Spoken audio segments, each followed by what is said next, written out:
Praise the lord. మన ప్రభు అయిన యేసుక్రీస్తు ప్రశస్త నామంలో దేవుని ప్రియులైన మీ అందరికీ ప్రభు నామంలో వందనాలు తెలియజేస్తూ ఉన్నాను. ఈ సమయమందు మనం యోహాను సువార్త 7వ అధ్యాయాన్ని ధ్యానం చేసుకుందాము. యోహాను సువార్త 7వ అధ్యాయం. అటు తర్వాత యూదులు ఆయనను చంప వెదికినందున యేసు యూదయలో సంచరింపనొల్లక గలిలయలో సంచరించుచుండెను. యూదుల పర్ణశాలల పండుగ సమీపించెను గనుక ఆయన సహోదరులు ఆయనను చూచి, నీవు చేయుచున్న క్రియలు నీ శిష్యులను చూచున్నట్లు ఈ స్థలమును విడిచి యూదయకు వెళ్ళుము. బహిరంగమున అంగీకరింపబడగోరు వాడెవడును తన పని రహస్యమున జరిగింపడు. నీవు ఈ కార్యములు చేయుచున్న ఎడల నిన్ను నీవే లోకమునకు కనపరుచుకొనుమని చెప్పిరి. ఆయన సహోదరులైనను ఆయన యందు విశ్వాసము ఉంచలేదు. పర్ణశాలల పండుగ సమీపిస్తూ ఉంది. యోహాను పండుగల గురించి ప్రస్తావిస్తూ ఆయా సంఘటనలు వ్రాస్తారు. ఎందుకంటే స్పష్టమైన ఆధారాలు అవి ఏ ఏ సందర్భాల్లో జరిగాయో తెలియచేయడానికి అన్ని సన్నివేశాలు ఆయా పండుగల సమయాల్లో జరిగినట్లుగా తెలియచేస్తారు. ప్రత్యేకించి ఇజ్రాయేలీలు సంవత్సరానికి 3 పండుగలు ప్రత్యేకముగా పర్ణశాలల పండుగ, పస్కా పండుగ, అలాగే పెంతెకోస్తు పండుగ. ఈ 3 పండుగలకు ఇజ్రాయేలీలోని పురుషులందరూ ఖచ్చితంగా యెహోవా సన్నిధిలో హాజరు కావాలన్న నియమం ఉంది. యేసుక్రీస్తు ప్రభువు కూడా ఆయన ఆ నియమాలను కూడా పాటిస్తూ తన పరిచర్యను జరిగిస్తున్న విధానాన్ని కూడా మనం చూస్తాము. పర్ణశాలల పండుగ ఆచరించే సందర్భం ఏంటంటే యేసుక్రీస్తు ప్రభువు కూడా ఆ పండుగను ఆచరిస్తున్నట్లుగా దేవాలయానికి వెళ్ళటం మనం చూస్తాము. ఈ పండుగ యొక్క ముఖ్య ఉద్దేశం దేవాది దేవుడు ఇశ్రాయేలీలు ఈజిప్ట్లో బానిసలుగా ఉన్నప్పుడు ప్రభు వారిని దర్శించి మోషే అను ప్రవక్తను వారి దగ్గరికి పంపించి ఆయన ద్వారా వారిని విడిపించి అరణ్యంలో 40 సంవత్సరాలు వారిని ప్రయాణింపచేశారు. వీరు అరణ్యంలో ఉన్నంత కాలం గుడారాలలో ఉండేవారు. అందుకే దానికి సూచనగా ఉండాలని ప్రతి ఏటా ఈ పండగ ఆచరించాలని ప్రభు వారికి తెలియజేశారు. ఈ పండగ సందర్భంలో అందరూ వెళ్ళి ఆలయం దగ్గర పర్ణశాలలు ఏర్పాటు చేసుకొని వాటిలో నివాసం ఉండి దేవుని వాక్యాన్ని వింటారు. అలాగే పండగ కొన్ని నియమాలు కూడా వీళ్ళు నియమించుకొని పాటిస్తారు. అలాగే ఏటేటా దీన్ని క్రమంగా జరిగిస్తూ ప్రభు మమ్ములను ఐగుప్తు నుంచి విడిపించి అరణ్య మార్గాన ఎంతో సురక్షితంగా నడిపించాడని ఆ నడిపింపును గుర్తు చేసుకుంటూ ఈ పండుగను ఏటేటా ఆచరించాలని ప్రభు తెలియజేశారు. కాలక్రమేణా ఆచారాలు మిగిలాయి గాని పండగ యొక్క ఉద్దేశం కనుమరుగైపోయింది. ప్రతి పండుగ విషయంలోనూ అలాగే జరుగుతుంది. ఈవేళ కూడా క్రిస్మస్, అలాగే ఈస్టర్, గుడ్ ఫ్రైడే ఆరాధనలు జరుగుతున్నవి. ఆచారంగా ఏవో చేస్తూ ఉన్నారు. కానీ ఆ అర్థాన్ని ఎందరో గుర్తించట్లేదు. క్రిస్మస్ అంటే రకరకాల అలంకారాలు, రకరకాల పద్ధతులు, రకరకాల ఆచారాలకు ఈవేళ పెట్టింది పేరైపోయింది. కానీ యేసుక్రీస్తు భూమిని ఎందుకు అవతరించారో, దివిని ఎందుకు విడిచి వచ్చారో అన్న ప్రత్యేకమైన సందర్భాలను నేటి క్రైస్తవులు మర్చిపోవడం ఎంతైనా బాధాకరమే. పండుగ ఎందుకుంది? ఆ పండగ వెనుక ఉద్దేశం ఏంటో తెలుసుకొని ఆ పండగను అనుగ్రహించిన దేవుణ్ణి మహింపరచాలి.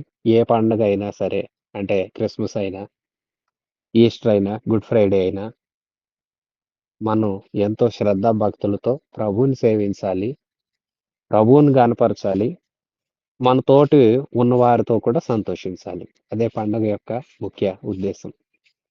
ఇక్కడ పర్ణశాలల పండుగ సమీపించింది. ఆ పండుగకు వెళ్ళే సందర్భంలో యేసుక్రీస్తు యొక్క తమ్ముళ్ళు, వీరిని మనం మత్తయి సువార్తలో వీరి పేర్లు చూస్తాము. యాకోబు, యూదా, సీమోను,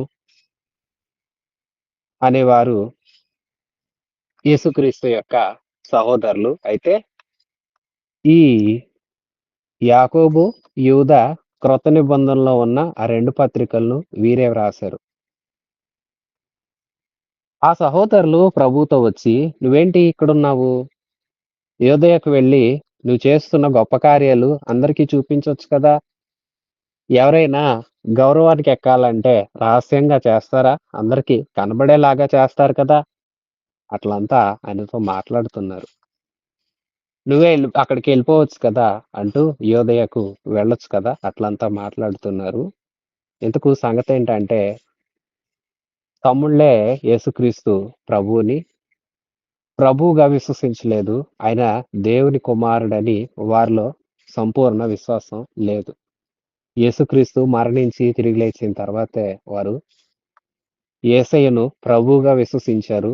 వారు రక్షింపబడ్డారు. రక్షింపబడి ఆ సువార్తను అనేకులకు అందించి ప్రభు కోసం సాక్షులుగా నిలిచారు. ప్రభు భూమి మీద పరిచర్య చేస్తూ ఉన్న దినాల్లో వారు ఆయనను ప్రభువుగా అంగీకరించలేదు. కన్యమరియ గర్భాన యేసుక్రీస్తు ప్రభువు భూమి మీదకు వచ్చారు. అలాగే ఈ మరియ, యోసేపులకు శారీర సంబంధమైన బిడ్డలుగా యేసుక్రీస్తుకి ఉన్న ఈ సహోదరులు జన్మించారు. యేసుక్రీస్తు మాత్రం మరియ కన్యకగా ఉన్నప్పుడు పరిశుద్ధాత్మ శక్తి వలన గర్భవతి అయి యేసుక్రీస్తు ప్రభువుని భూమి మీదకు తీసుకురావడానికి కారణమైంది.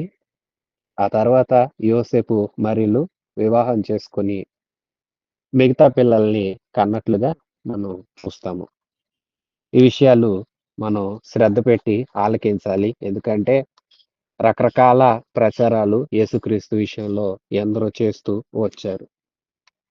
సొంత సహోదరులు కూడా యేసుక్రీస్తు మరణం తర్వాతే ఆయన విశ్వసించారు. అంతవరకు ఆయనను ఏకీభవించి ఆయనతో ఉండి ప్రభువుని నమ్మినట్లుగా మనం చూడము.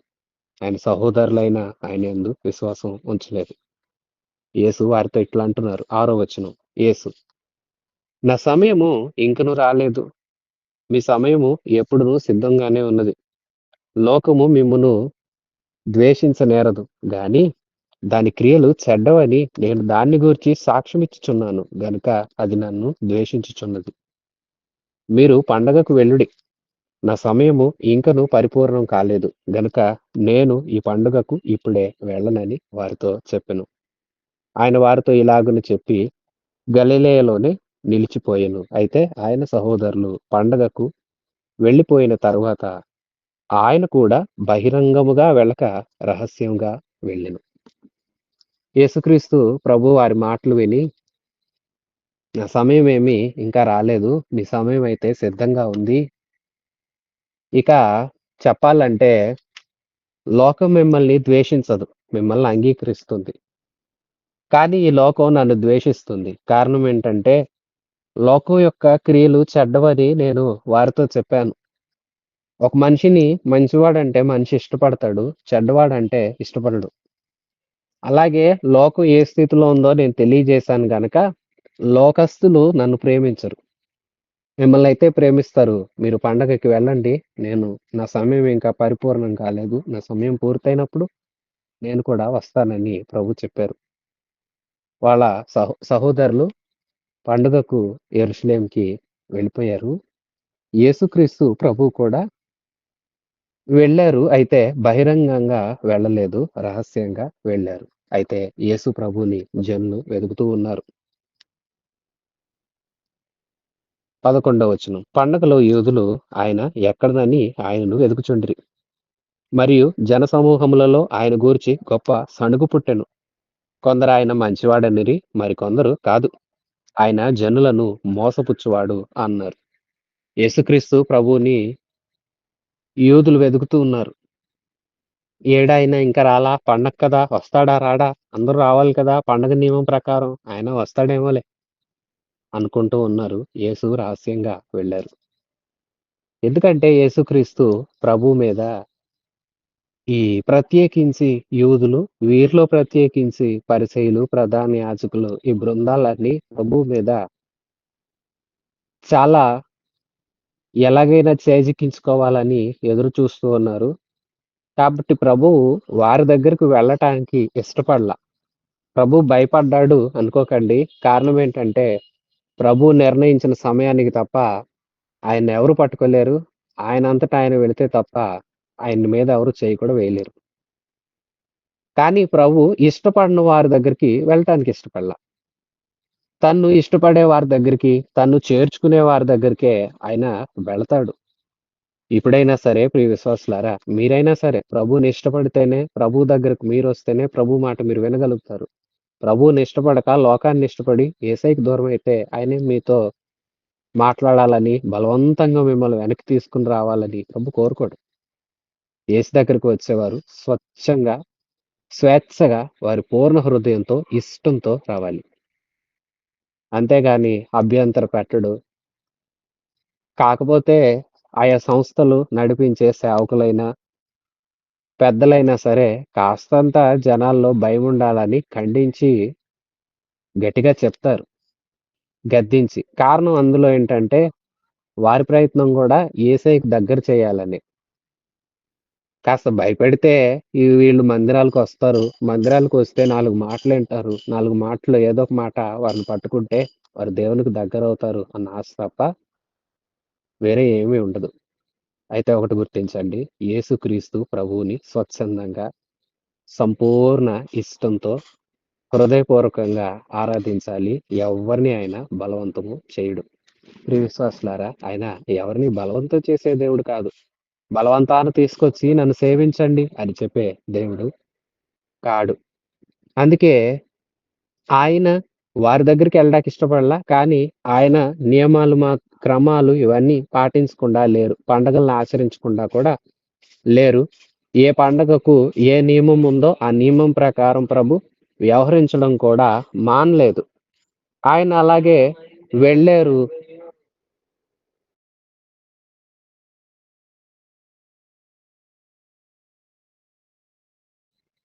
వెళ్ళకుండా ఏమీ లేరు. ప్రతిదీ ఆయన శ్రద్ధగా ఆరాధించారు, ఆచరించారు. అన్నింటి మీద ధర్మశాస్త్రపు నియమాల ప్రకారమే ధర్మశాస్త్రమందు ఏవి వ్రాయబడి ఉన్నవో దేవుడిచ్చిన ధర్మశాస్త్రం గనుక దాన్ని దేవుడే మీరకుండా ధర్మశాస్త్రాన్ని అనుసరిస్తూ నడిచారు. అయితే యూదుల్లో కొందరు అంటున్నారు, ఆయన మీద సణుగులొచ్చాయంట. కొందరంటారు, ఆయన అసల చాలా మంచోడండి. అట్లంతా అంటుంటే కొందరంటారు, కాదు జనాలు మోసపుచ్చేవాడు. చెడ్డాయన ఆయన అంటూ ఆయన గురించి రకరకాలుగా మాట్లాడుకుంటూ ఉన్నారు. కొందరు మంచివారు అని చెప్తుంటే, కొందరు కాదు జనాలను మోసపుచ్చే ఆయన అంటున్నారు. 13వ వచనం. అయితే యూదులకు భయపడి ఆయన్ను గూర్చి ఎవడును బహిరంగముగా మాట్లాడలేదు. సగము పండగైనప్పుడు యేసు దేవాలయంలోనికి వెళ్లి బోధించుచుండెను. యూదులందుకు ఆశ్చర్యపడి, చదువుకొనని ఇతనికి ఈ పాండిత్యము ఎట్లు వచ్చెనని చెప్పుకొనిరి. అందుకు యేసు, నేను చేయు బోధ నాది కాదు, నన్ను పంపిన వానిదే. ఎవడైనను ఆయన చిత్తము చొప్పున నిశ్చయించుకొనిన ఎడల ఆ బోధ దేవుని వలన కలిగినదో లేక నా అంతట నేనే బోధించుచున్నానో వాడు తెలుసుకొనును. నా తనంతటా తానే బోధించువాడు స్వకీయ మహిమను వెదుకును గాని తన్ను పంపిన వాని వెదకువాడు సత్యవంతుడు, ఆయన యందు ఏ దుర్నీతి లేదు. మోషే మీకు ధర్మశాస్త్రము ఇయలేదా? అయినను మీలో ఎవడును ఆ ధర్మశాస్త్రమును గైకొనడు. మీరెందుకు నన్ను చంపజూచుచున్నారని వారితో చెప్పెను. జనాల అభిప్రాయాలున్నాయి గానీ, ఎవరు పైకి చెప్పట్ల. కారణం ఏంటంటే యూదులకు, పరిసయ్యులకు, ఈ ప్రధాన యాజకులకు అందరూ భయపడుతున్నారు. యేసుక్రీస్తుని ఇష్టపడేవాళ్ళు మాట్లాడలేకపోతున్నారు. యేసుక్రీస్తుని ఇష్టపడకుండా వ్యర్థమైన అభిప్రాయాలు కలిగిన వారు కూడా మాట్లాడలేకపోతున్నారు. అలాంటి సందర్భంలో పండగ దినాల మధ్యలో యేసుక్రీస్తు ప్రభు అనుకోకుండా హఠాత్తుగా ఎవరు ఊహించని విధంగా దేవాలయంలోకొచ్చి బోధించడం ప్రారంభించారు. ఆయన మాటలు అందరూ వింటున్నారు. ఆశ్చర్యపోతున్నారు. ఏమిటీయన? ఈయనకింత పాండిత్యం ఎక్కడిది? ఈయనెవరో మనకు తెలుసు కదా! అట్లంతా మాట్లాడుకుంటుంటే ప్రభువు స్పష్టంగా చెప్తున్నారు. ఇది నా బోధ కాదు. తనంతట తాను మాట్లాడేవాడు. తన సొంత మహిమను వెతుక్కునేవాడు. నా బోధ నా వలన కలిగింది కాదు. ఇది నన్ను పంపిన వాని దగ్గర నుండి వచ్చిన బోధ. ఇది నేను చెప్పేది కాదు. ఇది నన్ను పంపిన దేవుని మాటలు. మీలో ఎవరైనా ఈ విషయం తెలుసుకోవాలంటే, వారు ఆయన చిత్తం పూనుకోవాలి. ఎవరైతే ఆయన చిత్తం చేయాలి, ఆయన చిత్తం చొప్పున జరిగించాలని పూనుకుంటారో, అప్పుడే ఈ బోధ ఎవరి దగ్గర నుండొచ్చిందో అట్టివారు మాత్రమే తెలుసుకోగలుగుతారు. ఏం మాట్లాడుతున్నారు? మోషే మీకీ ధర్మశాస్త్రం ఇచ్చాడు గదా! అయినను మీలో ఎవరును ఈ ధర్మశాస్త్రం గైకొనడు. మోషే ధర్మశాస్త్రం ఇచ్చారు. మీరేమో దాన్ని గైకొనరు. మోషే మీకు మంచి విషయాలు తెలియజేస్తూ ఉన్నారు. మీరు వాటిని ఆచరించరు. మీరెందుకు నన్ను చంపాలనుకుంటున్నారని నేరుగా అడిగేశారు ప్రభు. చూసారా? ప్రభు మొహమాటం లేకుండా మాట్లాడతారు. ప్రభువు బోధ ఆశ్చర్యాన్ని కలిగిస్తది. వారు ఆశ్చర్యపడిపోయారంట. ఎందుకంటే ఈయన శాస్త్రులాగా, పరిసయ్యుల్లాగా కాకుండా అధికారం గలవానిలాగా అద్భుతమైన మాటలు తెలియజేస్తుంటే వింటున్న ప్రజలు బహుగా ఆశ్చర్యపడిపోయారు. అంతటి ఆశ్చర్యానికి గురిచేశాయి ఆయన మాటలు. ప్రియ విశ్వాసులారా, ఆదియందు వాక్యం ఉన్నది. వాక్యం దేవుని యొద్దున్నది. ఆ వాక్యమే దేవుడు. ఆ వాక్కు శరీరధారి అయి కృపా సత్య సంపూర్ణునిగా మన మధ్యకు అవతరించిందని యోహాను ఆరంభంలోనే పరిచయం చేశారు కదా! వాక్యమయ్యున్న దేవుడు వాక్యాన్ని బోధిస్తుంటే ఆశ్చర్యం కాక ఇంకేముంటుంది? అందరూ అనుకుంటారు ఈయన చదువు లేదు కదా! ఈయనేంటి ఇంత పాండిత్యంగా మాట్లాడుతున్నాడు అంటారు. ఆయనే దేవుడు. ఆయన అనంత జ్ఞాని. మాటలు నేర్పిన వాడే ఆయన. చదువుకు తగ్గ జ్ఞానాన్ని మనందరికీ ప్రసాదిస్తున్నదే దేవుడు. వీరు వాస్తవం ఏంటంటే వాస్తవాన్ని ఒప్పుకోని జనులు. వాస్తవాన్ని ఒప్పుకోరు, కారణాలు వెతుకుతారు. కళ్ళ ముందే నిజమున్నా దాన్నొదిలేసి వేరే ఏదో వెతుకుతూ ఉంటారు. అట్టి స్వభావం గల ప్రజలు. అయితే ఇవన్నీ చెప్పి ఇది నా వలనొచ్చింది కాదు, తండ్రి వలన, నన్ను పంపిన వాని వలనొచ్చింది అని చెప్పేసి ప్రభువు అయితే మీరెందుకు నన్ను చంపాలని అనుకుంటున్నారు అని వారితో చెప్పెను. 20వ వచనం. అందుకు జనసమూహము, నువ్వు దయ్యములు పట్టిన వాడవు. ఎవడు నిన్ను చంపజూచుచున్నారని అడగగా, యేసు వారిని చూచి, నేను ఒక కార్యం చేసితిని. అందుకు మీరందరూ ఆశ్చర్యపడుచున్నారు. మోషే మీకు సున్నతి సంస్కారము నియమించెను. ఈ సంస్కారము మోషే వలన కలిగినది కాదు, పితరుల వలననే కలిగినది. అయినను విశ్రాంతి దినమున మీరు మనుషునికి సున్నతి చేయుచున్నారు. మోషే ధర్మశాస్త్రము మేరకుండునట్లు ఒక మనుషుడు విశ్రాంతి దినమున సున్నతి పొందును గదా! ఇట్లుండగా నేను విశ్రాంతి దినమున ఒక మనుషుని పూర్ణ స్వస్థత గలవానిగా చేసినందుకు మీరు నా మీద ఆగ్రహపడుచున్నారేమి? వెలిచూపును బట్టి తీర్పు తీర్చక న్యాయమైన తీర్పు తీర్చుడి అనెను. యేసుక్రీస్తు ప్రభువు వారిని అడిగారు, నన్నెందుకు చంపాలనుకుంటున్నారు మీరు? నన్నెందుకు చంపాలని వెతుకుతున్నారు అని అడిగేసరికి జనాల్లో కొందరు ఉత్తరం ఇచ్చారు. నిన్నెవరు చంపాలనుకుంటున్నారయ్యా? దెయ్యం పట్టిందేంటి నీకు? అన్నారు. ప్రభువు ఆ మాటలకి ఇలా సమాధానం చెప్తున్నారు. ఎందుకంటే నేను మీ మధ్యలో ఒక ఆశ్చర్య కార్యం చేశా. అది మీకు నచ్చలా అంటూ ఒక ఉదాహరణ చెప్తున్నారు. సున్నతి సంస్కారం పాత నిబంధన క్రమానికి సంబంధించింది. పుట్టిన ప్రతి మగపిల్లలకి 8వ దినాన సున్నతి చేస్తారు. ఈ సున్నతి సంస్కారం మీకు మోషే వలన ధర్మశాస్త్రం మోషే ద్వారా మీకు అనుగ్రహించబడింది. ఇచ్చింది దేవుడే. ఈ విషయాన్ని ఎప్పుడు మర్చిపోవద్దు. అనుగ్రహించింది దేవుడే. అయితే ఎవరి చేతి గుండా ఇయ్యబడిందంటే మోషే చేతి ద్వారా ఇయ్యబడింది. కానీ ఈ సున్నతి అన్నది పితరుల దగ్గర నుండే ఉంది. అబ్రహాముకే దేవుడు చెప్పి అబ్రహాం నుండే ఈ యొక్క పద్ధతి ప్రారంభమైంది. అయితే ఒక విశ్రాంతి దినాన సున్నతి చేస్తే ఆ మనిషి శుద్ధుడని మీరు భావిస్తారు. ఆ మనిషి ధర్మశాస్త్రం ప్రకారం పాటిస్తున్నాడు. దేవుని ఆజ్ఞ పాటిస్తున్నాడని మీరు గొప్పగా చెప్పుకుంటారు.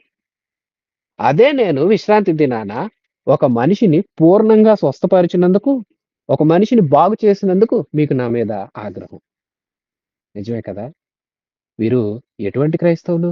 వీరు ఎటువంటి పెద్దలంటే చూసారా? వీరు ఒకటి ధర్మశాస్త్రం గైకొనరు. ధర్మశాస్త్రం నాడు ధర్మశాస్త్రం ప్రకారం విశ్రాంతి నాడు సున్నతి చేయట మంచిదట. అదే విశ్రాంతి నాడు ఒక మనిషిని స్వస్థపరిస్తే తప్పట. ఇదా మీరు చెప్పేది? వెలిచూపును బట్టి కాదు. అంటే వేలుతో చూపించి అది ఇది అంటాం. కాదు. న్యాయాన్ని బట్టి తీర్పు తీర్చండి. మీరు ఎలా ఉన్నారు? న్యాయాన్ని మర్చిపోయారేంటి? న్యాయం మీలో కనుమరుగైపోయిందేంటి? విశ్రాంతి నాడు సున్నతి పొందవచ్చా? కానీ విశ్రాంతి నాడు స్వస్థత పొందకూడదా? ఏం మాట్లాడుతున్నారు మీరు? అట్లంతా అని ప్రభువు ఇందుకే కదా మీలో చాలా మంది నా మీద కోపపడ్డారని చెప్పారు. 25వ వచనం. యెరూషలేము వారిలో కొందరు వారు చంపవెదకువాడు ఈయనే కాడా? ఇదిగో ఈయన బహిరంగముగా మాట్లాడుచున్నను. ఈయనను ఏమియు ఏమనరు. ఈయన క్రీస్తని అధికారులు నిజముగా తెలుసుకొని యుందురా? అయినను ఈయన ఎక్కడివాడో ఎరుగుదుము. క్రీస్తు వచ్చినప్పుడు ఆయన ఎక్కడివాడో ఎవడును ఎరుగడని చెప్పుకొనిరి.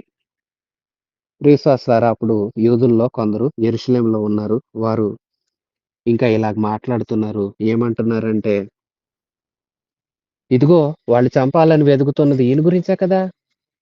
మరి ఈయన ఇక్కడే ఉన్నాడు కదా! ఇప్పుడేమనరేంటి? అంటూ కొందరు మాట్లాడుకుంటూ ఉన్నారు. కొందరేమో ఈయన క్రీస్తు అని అధికారులు తెలుసుకున్నారా? ఈయనే క్రీస్తు అని తెలిసిపోయిందా? అందుకేనా ఎవరు ఏమనట్లేదు అనేమో అంటున్నారు. అయినను ఈయన ఎక్కడి వాడో మనకు తెలుసు కదా! క్రీస్తు అనే అభిషిక్తుడు ఎక్కడి నుండొస్తారో తెలీదు కదా! అంటే ఈయన క్రీస్తు కాదు కదా! చూసారా? ఎన్ని రకాల అభిప్రాయాలు ప్రభువు మీద ప్రచారమవుతూ వస్తున్నాయో. సొంత సహోదరులు విశ్వసించలేదు. అలాగే ప్రజల్లో కొందరు మంచివాడంటున్నారు. కొందరు చెడ్డవాడంటున్నారు. కొందరు మోసపుచ్చేవాడంటున్నారు. కొందరు ఈయన దెయ్యం పట్టినవాడంటున్నారు. ఇన్ని జరుగుతూ ఉండగా కొందరు ఏంటి ఈయన క్రీస్తని అందరికి తెలిసిపోయిందా? అని కొందరు. అయినా క్రీస్తయితే ఎక్కడి నుండొస్తారో ఎవరికీ తెలీదు గదా! ఈయన ఎక్కడి నుండొచ్చాడో మనకు తెలుసు కదా! అంటూ రకరకాల అభిప్రాయాలు. 29వ వచనం. కాగా యేసు దేవాలయంలో బోధించుచు మీరు నన్నెరుగుదురు. నేనెక్కడి వాడనో ఎరుగుదురు. నా అంతట నేను రాలేదు. నన్ను పంపినవాడు సత్యవంతుడు. ఆయనను మీరెరగరు. నేను ఆయన యొద్ద నుండి వచ్చితిని. ఆయన నన్ను పంపెను గనుక నేను ఆయనను ఎరుగుదునని బిగ్గరగా చెప్పెను. అప్పుడు ప్రభు సమాధానం చెప్తున్నారు. నేనెక్కడున్నో మీకు తెలుసు కదా! నేనెక్కడి నుండొచ్చానో మీకు తెలుసు. అయితే నా అంతట నేను రాలా. నన్ను పంపిన ఆయన సత్యవంతుడు. ఆయనను మీరెరగరు. నేను ఆయన యొద్ద నుండొచ్చా. ఆయనెవరో నాకు తెలుసు. అంటే నేను దేవుని దగ్గర నుండొచ్చాను. వచ్చింది నేనే మీరనుకుంటున్న క్రీస్తును. కానీ మీరు ఎరుగరు. ఎందుకంటే నేనెక్కడి నుండొచ్చానో మీకంటూ ఒక అభిప్రాయం ఉంది. కాబట్టి మీరు నన్ను అంగీకరించరని యేసయ్య వారితో బిగ్గరగా చెప్తున్నారు. 30వ వచనం. అందుకు వారాయనను పట్టుకొనే యత్నం చేసిరి. గాని ఆయన గడియ ఇంకనూ రాలేదు గనుక ఎవడును ఆయనను పట్టుకొనలేదు. ఆయన మీద చేతులు వేయలేదు. మరియు జనసమూహములో అనేకులు ఆయన యందు విశ్వాసముంచి క్రీస్తు వచ్చినప్పుడు ఈయన చేసిన వాటికంటే ఎక్కువైన సూచక క్రియలు చేయునా అని చెప్పుకున్నారు. మరికొందరు అంటారు, యేసయ్య ఆ క్రీస్తు వచ్చినప్పుడు ఈయన చేసే కార్యాల కన్నా చేస్తాడా? అంటే కొందరేమో యేసు ప్రభువునే క్రీస్తు అంటున్నారు. కొందరేమో క్రీస్తు ఎక్కడి నుండి వస్తాడో ఎవరికీ తెలీదు. ఈయన ఎక్కడి నుండి వచ్చాడో మనకు తెలుసు కదా! చూసారా? ఎన్నో మాటలు. ప్రభువు మీద ఎన్నో రకాల మాటలు. 32వ వచనం. జనసమూహము ఆయన్ను గూర్చి ఈలాగు సణుగుకొనుట పరిసయ్యులు వినినప్పుడు ప్రధాన యాజకులను, పరిసయ్యులను ఆయనను పట్టుకొనుటకు బంట్రోతులను పంపిరి. ఈలోపు పరిసయ్యులు, ప్రధాన యాజకులు బంట్రోతుల్ని ఆయన పట్టుకుని రమ్మని పంపించారు. వారు వెళ్ళారు. యేసు ఇంకా కొంతకాలము నేను మీతో కూడా ఉందును. తరువాత నన్ను పంపిన వాని యొద్దకు వెళ్ళుదును. మీరు నన్ను వెదుకుదురు గాని నన్ను కనుగొనలేరు. నేనెక్కడ ఉందునో అక్కడికి మీరు రాలేరని అనెను. ప్రియశ్వాసులారా, యేసుక్రీస్తు ప్రభువు దగ్గరికి పంపబడిన బంట్రోతులొచ్చారు. వస్తే ఏంటి మీరెట్లా వచ్చారంటే మిమ్మల్ని పట్టుకోమన్నారయ్యా. అట్లా అంతా వాళ్ళు చెప్పారు. చెప్పేసరికి ప్రభు అంటారు, ఇంకా కొంతకాలం నేను మీతోనే ఉంటా. ఆ తర్వాత నేనెక్కడి నుండొచ్చానో అక్కడికెళ్ళిపోతా. అప్పుడు మీరు నన్ను వెదకలేరు. వెదికినా కనుగొనలేరు. నా దగ్గరికి రాలేరు" అని చెప్తుంటే వాళ్ళు ఆశ్చర్యపోతారు. 35 వచనం. అందుకు యూదులు, "మనము ఈయనను కనుగొనకుండునట్లు ఈయన ఎక్కడికి వెళ్ళిపోచున్నాడు? గ్రీసు దేశస్థుల్లో చెదరిపోయిన వారి యొద్దకు వెళ్లి, గ్రీసు దేశస్థులకు బోధించునా? నన్ను వెదకుదురు గాని కనుగొనరు. నేనెక్కడ ఉందునో అక్కడికి మీరు రాలేరని ఆయన చెప్పిన ఈ మాట ఏమిటో అని తమలో తాము చెప్పుకొనుచుండ్రి." ఇక వీళ్ళకి వింటున్న జనాలకి ఏం అర్థం కాల. ఏంటి ఈయన ఇట్లా అంటారు? గ్రీస్ దేశానికి ఏమన్నా ఎళ్ళిపోతారా? అక్కడ చెదిరిపోయిన యూదులందరికీ సువార్త చెప్పుకుంటూ అక్కడే ఉండిపోతారా? ఏంటి ఈ మాట? నేనెక్కడి నుండొచ్చానో అక్కడికే వెళ్ళిపోతానంటారు. మనం వెతికినా ఆయన దొరకనంటున్నారు అంటూ తమలో తాము రకరకాల ఆలోచనలు పెట్టుకుంటున్నారు. 37 వచనం. ఆ పండుగలలో మహాదినమైన అంత్య దినమున యేసు నిలిచి, ఎవడైనను దప్పికొనిన ఎడల నా యొద్దకు వచ్చి దప్పి తీర్చుకొనవలెను. నా యందు విశ్వాసముంచు వాడెవడో లేఖనము చెప్పినట్లు వాని కడుపులో నుండి జీవజల నదులు పారునని బిగ్గరగా చెప్పెను. ఈయన యందు విశ్వాసముంచు వారు పొందబోవు ఆత్మను గురించి ఆయన ఈ మాట చెప్పెను. యేసు ఇంకను మహిమ పరచబడలేదు గనుక ఆత్మ ఇంకను అనుగ్రహింపబడి ఉండలేదు. అదిగో అది పండుగల్లో చివరి రోజు. చివరి దినాన యేసుక్రీస్తు ప్రభు నిలిచి బిగ్గరగా మాట చెప్తున్నారు. "దప్పిగొని వారులారా నా యొద్దకు రండి." ఇంతకు సంగతేంటంటే, పండగలో ఆ దినాన ఎక్కువ నీళ్లు దేవాలయపు ఆవరణంలో కుమ్మరిస్తారు. ఆ నీటిని కుమ్మరించి వారు, "ఇదిగో ప్రభువు మన పితరులు అరణ్యంలో ఉండగా బండ నుండి మనకు నీళ్లు అనుగ్రహించారని" వారు జ్ఞాపకం చేసుకుంటారు.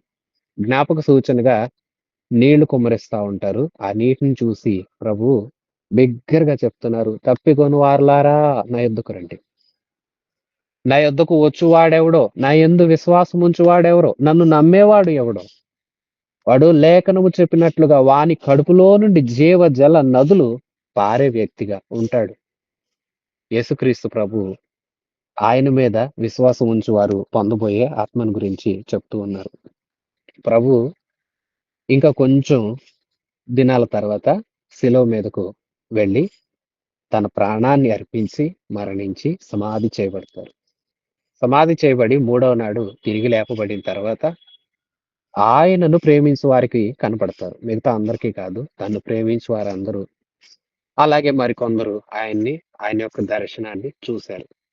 చూసిన తర్వాత ప్రభువు ఎక్కడ నుండి, ఏ తండ్రి దగ్గర నుండి, ఏ మహిమ నుండి వచ్చారో ఆ మహిమకు, ఆ తండ్రి దగ్గరకు ఆకాశంలోకి భూమి మీద నుండి ఎక్కిపోతూ ఉండటం ప్రజలు చూస్తారు. ఆయన వెళుతూ ఆజ్ఞ ఇచ్చారు. యెరూషలేములోనే ఉండి నా వలన వాగ్దానం చేయబడిన ఆత్మ కోసం కనిపెట్టండని.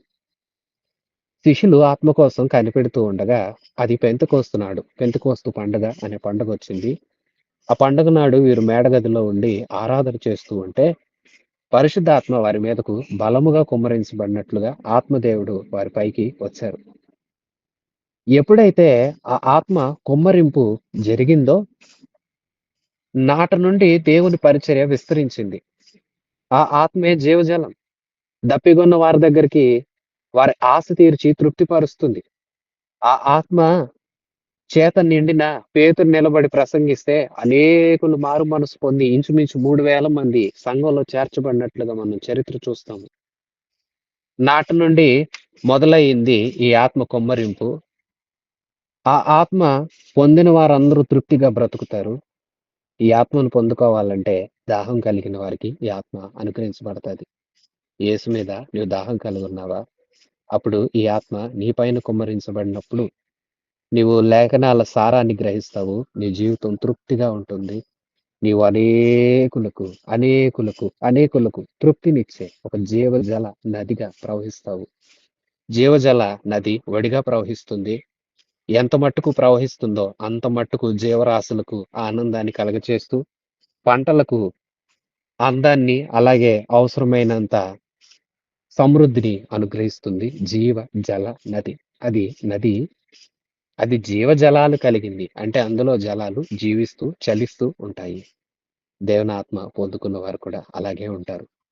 ఒక నది వలె ప్రవహిస్తారు. వారిలో నుండి దేవుని మాటలు, దేవుడు వారికి చేసిన కార్యాలు, సాక్ష్యార్థంగా నిలుస్తాయి. సాక్ష్యంగా వారు బోధిస్తారు. వారు ఊరకనే ఉండలేరు. దేవుని ఆత్మచేత నింపబడిన వారు స్వరమెత్తి అనేక స్థలాల్లో నిలబడి ప్రభువుని గురించి ప్రసంగిస్తూ ఉంటే, వారి ద్వారా అనేకులు ఆ మాటల ద్వారా తృప్తిపరచబడతారు. ఆత్మదాహం కలవారు దీన్ని పొందుకోగలుగుతారు. దాహమున్నదా? దప్పిగొన్నావా? అయితే ప్రభువుని సమీపించు. ఆయన యందు విశ్వాసముంచు. తన్ను విశ్వాసముంచిన వారు రక్షింపబడతారు. రక్షింపబడిన వారికే దేవుడు ఆత్మను అనుగ్రహిస్తారు. ప్రియ విశ్వాసి, యేసుక్రీస్తు ప్రభువుని నీ సొంత రక్షకుడిగా నువ్వు కలిగి ఉన్నావా? రక్షణ పొందావా? ఆయన ప్రభువుగా ఒప్పుకున్నావా? రక్షకుడిగా స్వీకరించావా? నీ పాపాలు ఒప్పుకున్నావా? మారుమనసు పొంది బాప్తిస్మం పొందావా? ఇంకా పొందలేదా? ఆలస్యం చేయకు. ప్రభువుని నేడే సమీపించు. ఆయన పిలుస్తున్నాడు. ఈ పిలుపు అందరికీ వర్తిస్తుంది. 40వ వచనం నుంచి జనసమూహములో కొందరు ఈ మాటలు విని నిజముగా ఈయన ప్రవక్తయే అనిరి. మరికొందరు ఈయన క్రీస్తే అనిరి. మరికొందరు ఏమి క్రీస్తు గలిలయలో నుండి వచ్చినా అంటున్నారు. జన సమూహాల్లో కొందరు నిజంగా ఈయన ఆ ప్రవక్త అండి అంటున్నారు. కొందరు ఈయన క్రీస్తు అండి అంటున్నారు. కొందరేమో ఈయన క్రీస్తు ఎట్లా అవుతారు? ఈయన గలిలయలో నుండి వచ్చారు కదా! క్రీస్తు గలిలయ నుండి రారు కదా! క్రీస్తు 42వ వచనం. క్రీస్తు దావీదు వంశములో పుట్టి దావీదు ఉండిన బెత్లెహేమను గ్రామములో నుండి వచ్చునని లేఖనము చెప్పట్లేదా అనిరి. కాబట్టి ఆయనను గూర్చి జనసమూహములో భేదము పుట్టెను. ఎందుకంటే యేసుక్రీస్తు గలిలయ నుండి వచ్చారు కదా! క్రీస్తు అయితే దావీదు పుట్టిన గ్రామమైన బెత్లెహేములో పుట్టి అక్కడి నుండి రావాలి కదా అంటున్నారు. వాస్తవానికి యేసుక్రీస్తు ప్రభు దావీదు గోత్రంలో యోసేపు అనే వ్యక్తికి ప్రదానం చేయబడిన కన్య అయిన మరియ గర్భాన జన్మించిన వ్యక్తి. యోధా గోత్రికుడే. జన్మస్థలం బెత్లెహేమే. అలాగే ఆయన నజరేతులో పెరిగారు. గలిలయ, కపెర్నహూము అనే ప్రాంతాల్లో పరిచర్య విస్తారంగా చేసి యూదయకు ఇంకా ఆయా ప్రాంతాలకు తిరుగుచూ సువార్త పరిచర్య జరిగించారు. అయితే వీరు వాస్తవాలు గుర్తించరు. వాస్తవాలను అంగీకరించరు కూడా. కొట్టిపారేస్తున్నారు. ఈయన గలిలయవాడు కదా! అందుకే వదిలేయండి ఈయన క్రీస్తు కాదు అని కొందరు చెప్తున్నారు. కాబట్టి ఆయన గురించి భేదం కలిగిందంట. జనుల్లో వేరే వేరే ఆలోచనలు పుడుతూ వచ్చాయంట. 44వ వచనం. వారిలో కొందరు ఆయనను పట్టుకొని దలిచిరి గాని ఎవడును ఆయనను పట్టుకొనలేదు. ఆ బంట్రోతులు ప్రధాన యాజకుల యొద్దకును పరిసయ్యుల యొద్దకును వచ్చినప్పుడు వారు ఎందుకు మీరు ఆయన్ను తీసుకుని రాలేదని అడగగా ఆ బంట్రోతులు ఆ మనుషుడు మాట్లాడినట్లు ఎవడును ఎన్నడును మాట్లాడలేదనిరి. అందుకు పరిసయ్యులు మీరు కూడా మోసపోతిరా? అధికారుల్లో గాని పరిసయ్యుల్లో గాని ఎవడైనను ఆయన యందు విశ్వాసముంచెనా అంటున్నారు. ఇప్పుడు బంట్రోతులు తిరిగొచ్చారు. ప్రధాన యాజకులు, పరిసయ్యులు అడుగుతున్నారు. ఏంటి ఒట్టి చేతులతో వచ్చేసారు మీరు? ఆయన తీసుకురాలేదేంటి? అంటుంటే, అయ్యా ఆయన మాట్లాడినట్లు ఎవ్వరు ఎప్పుడు మాట్లాడలేదయ్యా. ఆయన మాటలు అలా ఉన్నాయి నాయనా అంటంటే, వీళ్ళంటున్నారు మీరు కూడా మోసపోయారా? మీకు ఆ మాత్రం తెలీదా? మన పరిసయ్యుల్లో గాని, అధికారుల్లో గాని ఎవరైనా అసలు ఆయన్ని నమ్మినోళ్ళున్నారా? అంటున్నారు. ప్రియ విశ్వాసులారా, వాస్తవానికి అధికారుల్లోను, పరిసయ్యుల్లో కూడా నమ్మారు. ఈ అధ్యాయంలోనే మనం పై వచనాల్లో చూసాము. యూదుల భయం చేత బహిరంగంగా ఆయన గురించి మాట్లాడుకోవడానికే వెనకంజ వేస్తున్నారు. మరి నమ్మిన వారు ఎలా బయటపడతారు? వాళ్ళ అధికారాలు, అర్హతలు పోతాయని రహస్యమందు ఆయన్ని ఒప్పుకున్నారు తప్ప, బాహాటంగా ఆయన్ని ఒప్పుకోలేదు. అందుకనే వీళ్ళిలాగ అంటున్నారు. మనలో ఎవరు నమ్మలేదు కదా! మీరెందుకు మోసపోయొచ్చారు? అని సైనికుల్ని అంటున్నారు. బంట్రోతుల్ని అంటున్నారు. 49వ వచనం. అయితే ధర్మశాస్త్రము ఎరగని ఈ జనసమూహము శాపగ్రస్తమైనదని వారితో అన్నారు. వాళ్ళంటున్నారు శాస్త్రులు, ఈ పరిసయ్యులు, ప్రధాన యాజకులు అంటున్నారు, ఈ జనాలందరూ శాపగ్రస్తమైనోళ్ళు. ఎందుకంటే వీళ్ళు ధర్మశాస్త్రమే ఎరగరు. ఆయన వెనకాల ఎళ్తున్నారు అంటున్నారు. వాస్తవానికి ప్రియ విశ్వాసులారా, ధర్మశాస్త్రం ఎరగని వారు, పాటించని వారు ఎవరు? వీరు కదా! ఈ పరిసయ్యులే కదా! యేసుక్రీస్తే కదా లేఖనాల యొక్క నెరవేర్పు. లేఖనం ఏంటో తెలుసుకోనోళ్ళే కదా నిజంగా ధర్మశాస్త్రం ఎరగని వాళ్ళు. అలాగైతే దేవుని ఉగ్రత మొదట వీరి మీదకే కదా వస్తుంది. జనసమూహాలు ఆయన మీద నమ్మకం ఉంచి, విశ్వాసం ఉంచి, ఆయన వెంబడి సాగి, ఆయన్ని కొందరు క్రీస్తని, కొందరు ప్రవక్త అని ఆయన్ని నమ్ముతూ ఉంటే, అసలు నమ్మకుండా ఆయనకి వ్యతిరేకంగా తిరిగిందే ఈ ధర్మశాస్త్ర ఉపదేశకులు కదా! మొత్తానికి శాపగ్రస్తులు ఎవరందాము? వీరే. దేవుణ్ణి ఆరాధించువారు శాపగ్రస్తులు కారు ప్రియ విశ్వాసి. దేవుణ్ణి ఆరాధించు. అలాగే దేవుని వాక్యాన్ని జాగ్రత్తగా నీ జీవితంలో అవలంబించు. అప్పుడు నీవు దీవెనకు పాత్రుడవు, పాత్రురాలువు అవుతావు. లేదంటే శాపం తెచ్చుకున్నట్లు అవుతుంది. ఈ మాటలన్నీ వినువారి మీదకు దీవెనలొస్తాయి అని ద్వితీయోపదేశకాండం 28 ఆరంభంలో చదువుతాము. 15వ వచనం నుంచి ఈ నా మాటలు వినని ప్రతి వారి మీదకు ఈ శాపాలన్నీ వస్తాయి అని చదువుతాము. మాట వింటే దీవెన, మాట వినకపోతే శాపం. వినటం అంటే ఏంటి? చెవితో వినటం కాదు, విన్నదాన్ని జీవితంలో క్రియలలో చూపించడం. మరి ప్రియ విశ్వాసి, నువ్వు వింటున్నావా? 50వ వచనం. అంతకు మునుపు ఆయన యొద్దకు వచ్చిన నికోదేము వారిలో ఒకడు. అతడు ఒక మనిషిని మాట వినక మునుపును, వాడు చేసినది తెలుసుకొనక మునుపును, మన ధర్మశాస్త్రము అతనికి తీర్పు తీర్చునా అని అడగగా, వారు, నీవును గలిలయుడివా?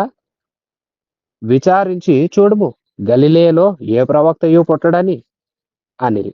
అంతటా ఎవరి ఇంటికి వారు వెళ్ళిపోయిరి.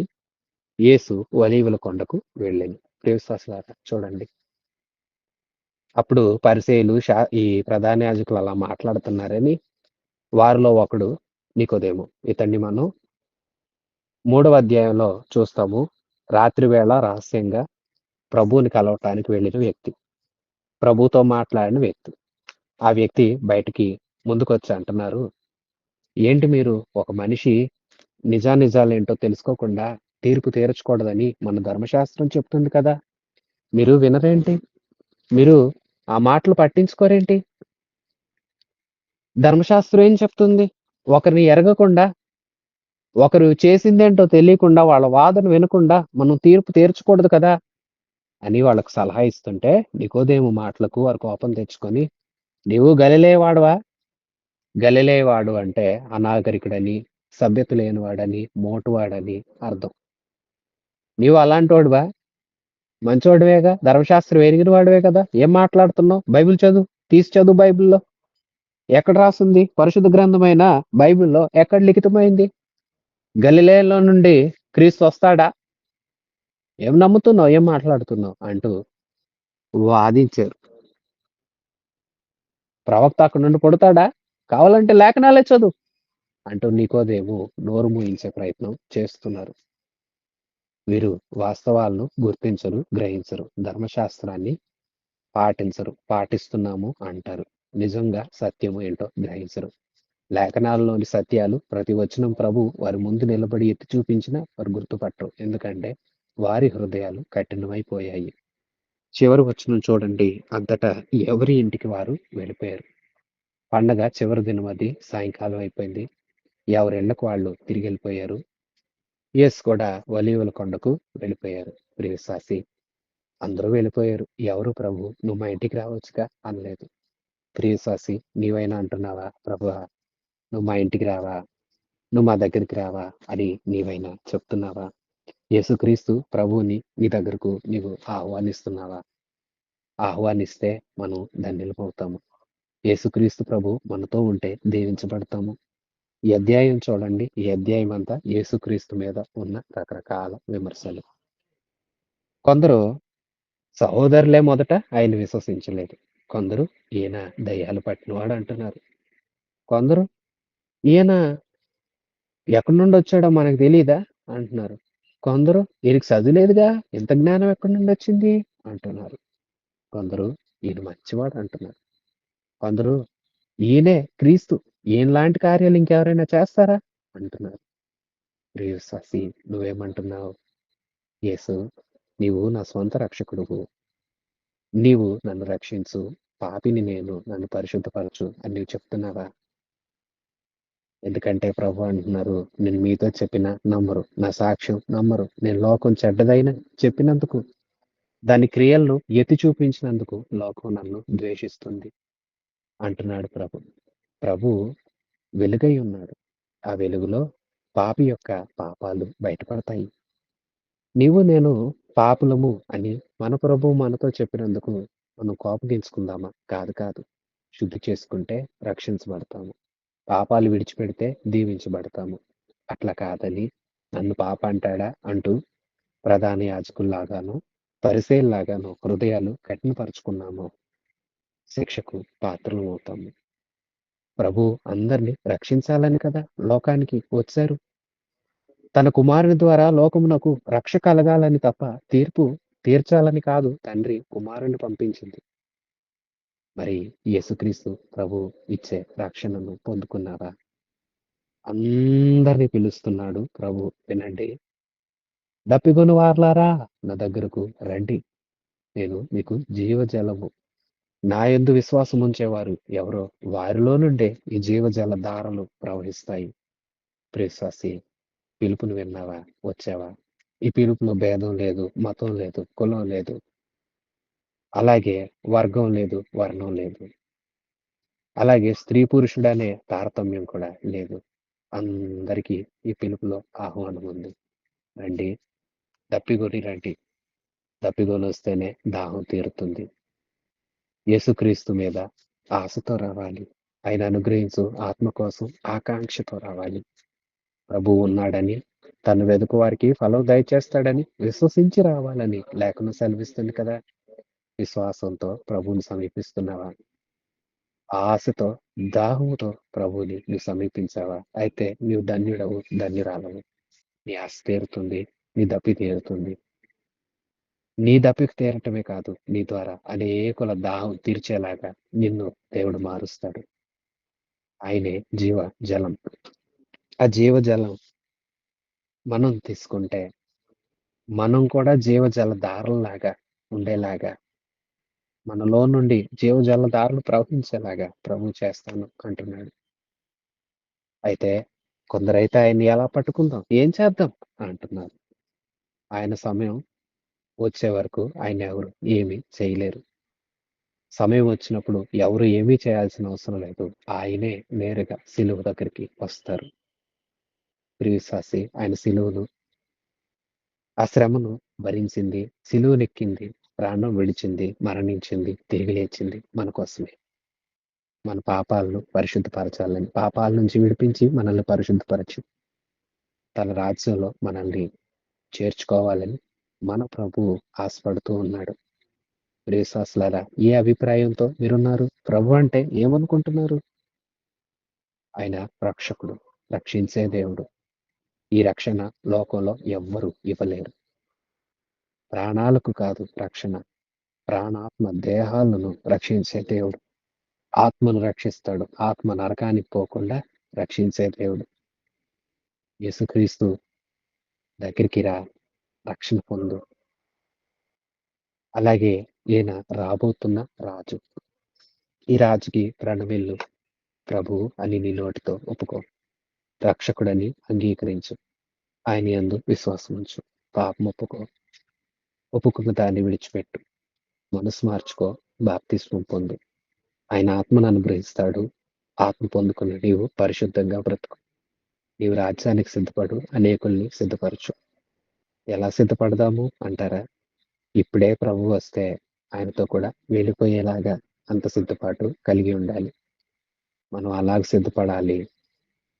మనలో జీవజలధారలు ప్రవహించి మన ద్వారా ఇతరులు తృప్తిపరచబడాలి. యేసు మనకి ప్రభు. యేసుని మనం ప్రేమించాలి. లోకం యేసయ్యను ద్వేషించింది. యేసుకి సాక్షులు కావాలి. బంట్రోతులు ఇస్తున్న సాక్ష్యం చూడండి. ఎంత చక్కగా చెప్తున్నారు. ఆయన మాటలు ఎప్పుడు ఎవరి ద్వారా మేము వెళ్ళేదయ్యా.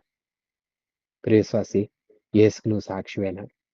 యేసుకి సాక్షివైతే లోకం నీకు సిలువిస్తది. కానీ ప్రభువు నీకు కిరీటం ఇస్తాడు. యేసుకు సాక్షి అయినందుకు లోకంలో శ్రమ పడాల్సొస్తుంది. కానీ ప్రభువులో నిత్య ఆనందం దొరుకుతుంది. ఎందుకంటే యేసునే ఇష్టపడని లోకం యేసుని ఆరాధించే మనల్ని ఇష్టపడదు. యేసునే కష్టపెట్టిన లోకం, శ్రమ పెట్టిన లోకం మనల్ని కష్టపెడుతది, శ్రమ పెడతది. కానీ ఒకటి గుర్తుంచుకోండి, లోకంలోనే శ్రమ, ప్రభువులో లేదు శ్రమ. ప్రభువులో ఆనందం ఉంది. ప్రభువు మనకు ఒక రాజ్యాన్ని సిద్ధం చేశాడు. ఆ రాజ్యానికి మనల్ని తీసుకెళ్లాలని ప్రభు రాబోతున్నాడు. ప్రభు ఇప్పుడే వస్తే నువ్వు ఎత్తబడతావా? ఎత్తబడాలంటే సిద్ధపడున్నావా? సిద్ధపడాలంటే దేవుని వాక్యాన్ని నీలోకి రానిస్తున్నావా? ప్రభువుని ఆహ్వానిస్తున్నావా? వాళ్ళు పండగలకు ఇంటికి పండగను ఆచరించారు. ఇళ్ళకి తిరిగెళ్ళిపోయారు. నీవు కూడా అలాగే తిరిగెళ్ళిపోతావా? ప్రభువుని నీతో కూడా తీసుకెళ్తావా? ప్రభు నాతో కూడా రావా? ప్రభు నీ మాటలు నా హృదయాల్లోనికి రానివ్వవా?